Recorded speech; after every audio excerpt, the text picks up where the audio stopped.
Ayan, so nagtatanggal tayo ng lupa. Tinatanggalan natin ng lupa tapos isasako na natin. Lalagay natin sa sako.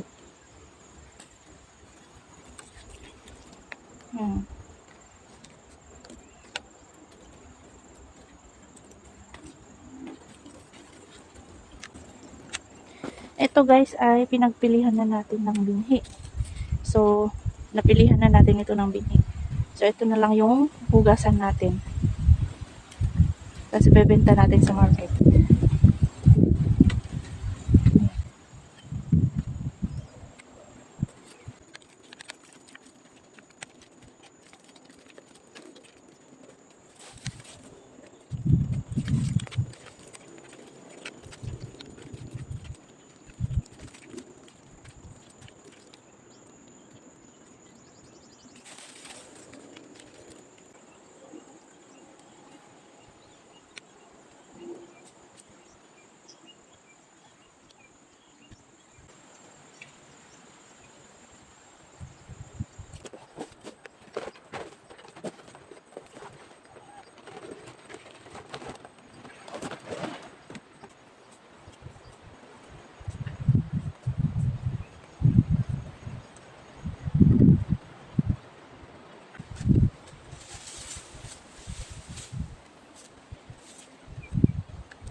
Kulang yung nadala nating sako guys.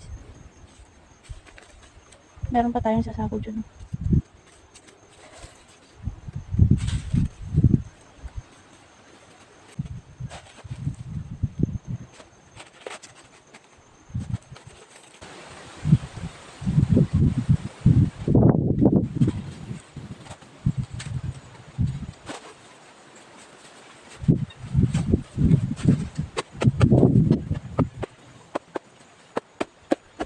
Ayan guys, oh, lumulusot. Kasi manipis yung sako.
So, ayan na guys, natapos na nating naisako lahat yan. So, ito guys, ay merong 3 dito. Tapos dun sa baba, merong 2. Dito 2, at saka yan, 1. Bale, ang na-harvest natin sa area na ito guys ay 10 sacks. Ayan. May napili akong idadagdag ko dito sa may napili nating pangbinhi. Tapos ito yung isa guys.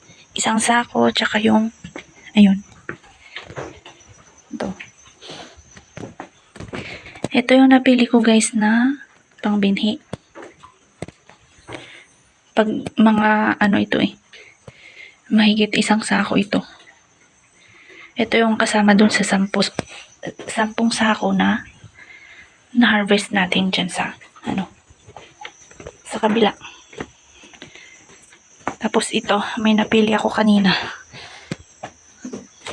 Ayan yung 10 sako na na-harvest natin. So, ayan lang guys. So, ngayon wala na tayong tapos na ang pag-harvest natin ng luya dito sa area 2. Dito sa bundok. Ayan, so natapos na natin. Last na kasi yun guys na i-harvest dito eh. Ayan yung binhi. So, ayun lang guys. Thank you very much.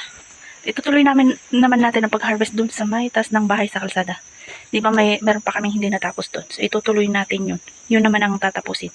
So, thank you guys.